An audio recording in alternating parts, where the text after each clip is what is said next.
Here is an item of daily use that you often find on your breakfast table.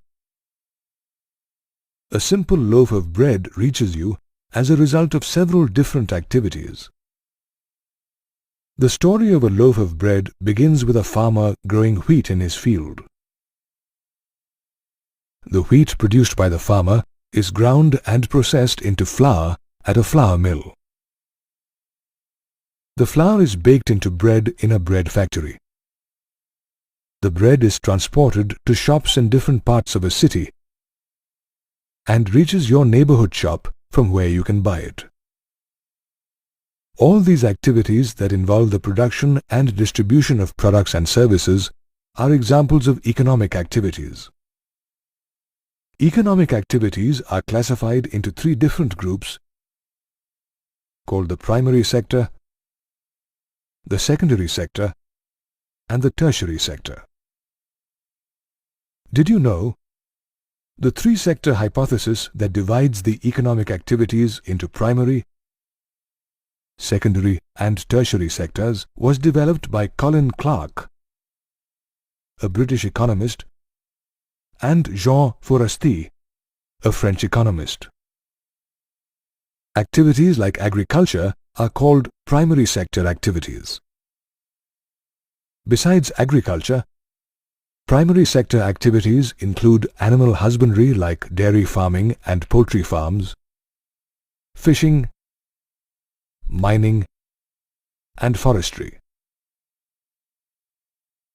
All primary sector activities use natural resources to produce natural products. Since the largest number of natural products comes from agriculture, the primary sector is also called the agriculture and related sector. Activities that use natural products or other raw material for industrial manufacturing of goods are called secondary sector activities.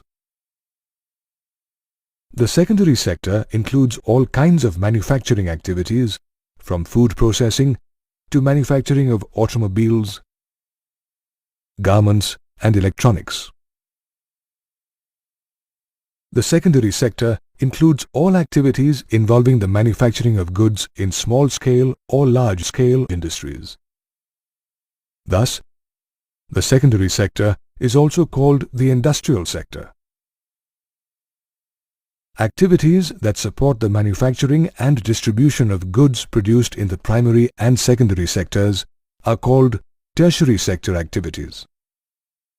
Tertiary sector activities include transport and warehousing, retail and wholesale selling, banking and insurance, and communication services. The tertiary sector also includes essential services like education, healthcare, accounting, legal services, law and order, firefighting, and office administration. Tertiary sector activities provide various kinds of services, including the ones that support the production of goods. Thus, the tertiary sector is also called the services sector. Though the activities of the primary, secondary, and tertiary sectors appear quite different, they are interdependent on each other. Let us understand the interdependency of different sectors through the example we used earlier. A failure of wheat crop in the primary sector would affect the production of flour and bread in the secondary sector, leading to reduced supply and availability of bread in the tertiary sector. Similarly, if the transporters go on strike, unsold stock will pile up with the manufacturers, while there will be shortage of goods at the shops. The primary, secondary, and tertiary sectors of the economy involve the production of a large number of goods and services. Every product or service has a value and comes at a price. This value is also called the market price of that product or service. Now, let us see how the value of production in different sectors is calculated. Consider a car. Manufacturing a car requires using hundreds of metal, glass, plastic and rubber components that may be manufactured by many different industries. However, when you buy a car, you do not pay for its individual components separately. You only pay for the final value of the car that already includes the values of all its components.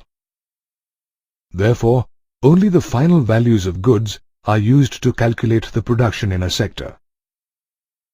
Every year, the government collects data on the values of final goods and services produced in different sectors of our economy. The sum of the total production in the three sectors in a year for a country gives the gross domestic product or GDP for that country in that year.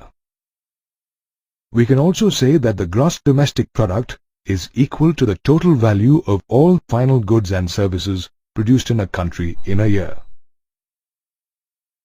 GDP is a globally accepted indicator of the size and health of a country's economy. Let us now see how much different sectors contribute to the GDP of a country. Statistical data reveals that the contribution of different sectors to the GDP of a country depends on the state of development of that country's economy. An economy starts developing based on natural resources and products. Thus, at the initial stage of development, the primary sector is the biggest contributor to GDP. In a developing economy, industrialization creates fresh job opportunities and people start using more and more manufactured goods. This is the phase where the secondary sector becomes the biggest contributor to GDP. In developed countries, people can afford and demand more and more services, leading to a rapid growth in the tertiary sector. Thus, in developed countries, the tertiary sector is the biggest contributor to the GDP. The graph here shows the change in the contributions of the three sectors to India's GDP from 1973 to 2003. The graph shows that although all the three sectors expanded, the tertiary or services sector recorded the largest growth to become the largest sector in India's economy. This graph shows the change in the percentage contribution of GDP by the three sectors from 1973 to 2003. The graph shows a decline in the contribution to GDP from the primary sector, a marginal increase in the contribution from the secondary sector, and a significant rise from the tertiary sector. Now let us take a look at the reasons for such a rapid expansion of the tertiary sector. The tertiary sector has expanded due to the government's initiatives for the expansion of essential services like schools, hospitals, banks, postal services, police stations, local administration, and the army. Another reason for the expansion of the tertiary sector is the development of transport, trading, and storage services to support growth in agriculture and industries. Rising incomes of people and a growing demand for better services like private schools and hospitals, and leisure services like dining, hotels, shopping, and tourism have also contributed to the growth of the tertiary sector.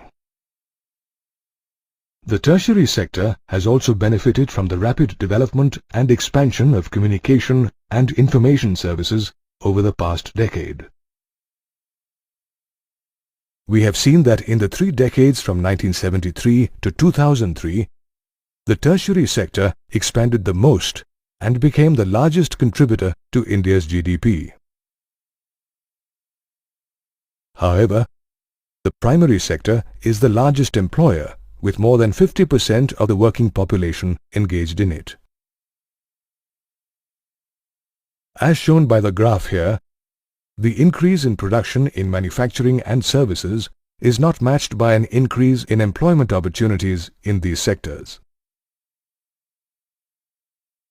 The primary sector employs over 50% of the working population, but has a share of only 25% in the GDP, which indicates its low productivity. The reason productivity appears low in the primary sector is that more people than required are engaged in agriculture. Though with more workers the labor effort gets divided, removing a few workers does not affect agricultural production.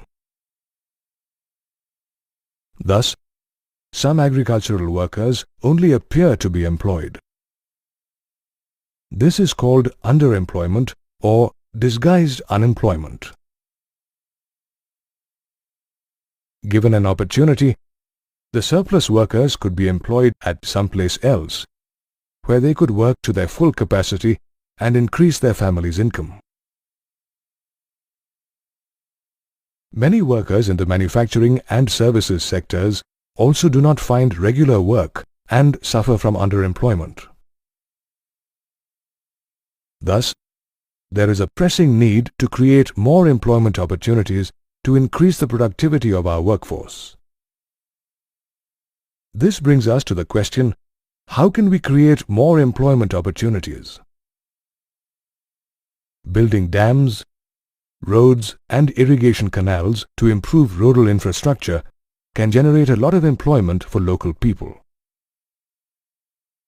Providing easy, affordable loans to farmers to increase production also helps in reducing underemployment in the primary sector. Promoting agro-based industries like crushers, grain polishing mills and cold storage facilities also generates more employment in rural areas. Expanding education and healthcare services will not only improve the literacy and health status of the population, but also create thousands of job opportunities. Promoting the tourism sector can result in the creation of around 35 lakh more jobs. Proper implementation of employment generation schemes launched by the government is also required to provide more employment to people. The National Rural Employment Guarantee Act is one such scheme launched by the central government in 2005. NREGA guarantees 100 days of employment per year to every person willing to work, or an unemployment allowance if work is not provided. You have already studied about the classification of economic activities into primary, secondary, and tertiary sectors depending on their nature. Economic activities can also be classified into organized and unorganized sectors depending on their conditions of employment. Meet Manav and Ria. Let us understand the difference in the organized and unorganized sectors by looking at their working conditions. Ria works in an office where she reports for work at 9 a.m. and leaves for home at 5 p.m. If Ria is required to work for more hours, she is paid overtime money. Ria gets paid casual and medical leave, besides an off on all Sundays and public holidays. On joining work, Ria was given an appointment letter stating the terms and conditions of her work. Ria always gets her salary on time every month. Ria is entitled to all the allowances as per government rules like Provident Fund, medical allowance, travel allowance, etc. Ria works in the organized sector with regular terms of employment as per government rules and guidelines. Manav works as a daily wage laborer at a construction site and reports for work at 8 a.m. Manav is supposed to work till 5 p.m. but often works till much later. He gets no overtime for the extra hours of work. Manav does not get paid leave even in sickness and works on all days, including public holidays. Manav was not given any letter of appointment and can be removed from work any day. Manav is not entitled to any allowances or benefits other than his salary, which itself is also often not paid on time. Manav works in the unorganized sector, where government rules and guidelines for employment are not followed. Here is a comparison between the working conditions in the organized and unorganized sectors. When the organized sector offers better employment conditions, why do people work in the unorganized sector?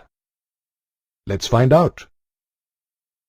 The organized sector offers fewer employment opportunities than the unorganized sector.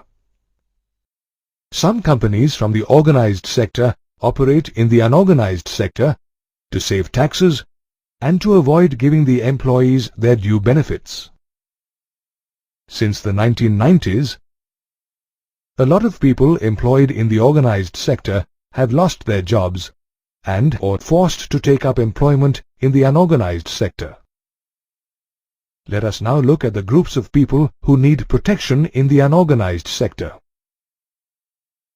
The vulnerable groups that need protection in the unorganized sector in rural India are landless farm laborers, small and marginal farmers, and traditional artisans like weavers and potters. Workers in the rural unorganized sector can be supported by the timely delivery of seeds and other agricultural inputs, affordable loans, and expansion of storage and marketing facilities for crops. The vulnerable groups in urban areas include casual laborers, street vendors, rag pickers, and people employed in small-scale industries. Workers in the unorganized sector in urban areas can be supported by government assistance to small-scale industries and by finding ways to protect the large number of casual workers. People from the scheduled castes and tribes need extra protection as they also face social discrimination besides the other disadvantages of the unorganized sector. You have already studied about the classification of economic activities into primary, secondary, and tertiary sectors, and organized and unorganized sectors. Economic activities can be classified in yet another way, into public and private sectors. Every economic activity has an owner. The owner owns the company's assets and is responsible for running the business. An economic activity owned and managed by the government is called a public sector activity. An economic activity owned and managed by an individual or a group of individuals is called a private sector. There are over 200 public sector companies or undertakings in India, which include the Indian Railways, Air India, and many others whose services we use every day, like the post office. And here are a few of the thousands of private sector companies operating in India. The main objective of private sector activities is to make a profit. On the other hand, the motive of public sector activities is to make a profit and also provide essential services. Let us see what services are provided by the government through the public sector. The services that the government provides through public sector activities include basic essential services like education and healthcare, expensive large-scale infrastructure development services like building roads, airports, harbors, railways, power plants and dams, and providing support services at less than their production cost to support industry, agriculture and social welfare. However, why does the government provide all these services and not the private sector? Even after 60 years of independence, illiteracy, malnutrition and high infant mortality are serious problems in India. It is the primary responsibility of the government to provide basic essential services like education, healthcare, housing, food and nutrition, and safe drinking water to all the people.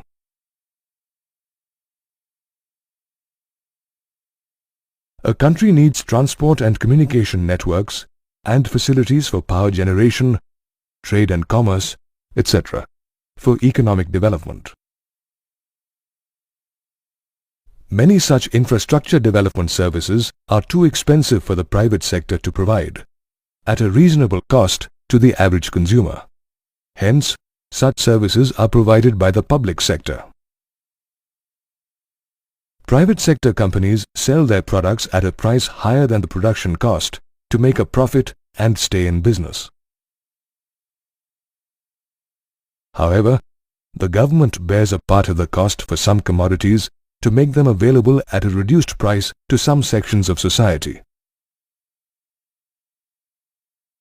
Such support activities include providing power at subsidized rates to farmers and small industries, and providing food grains through the PDS to consumers at a price lower than the procurement price paid to farmers.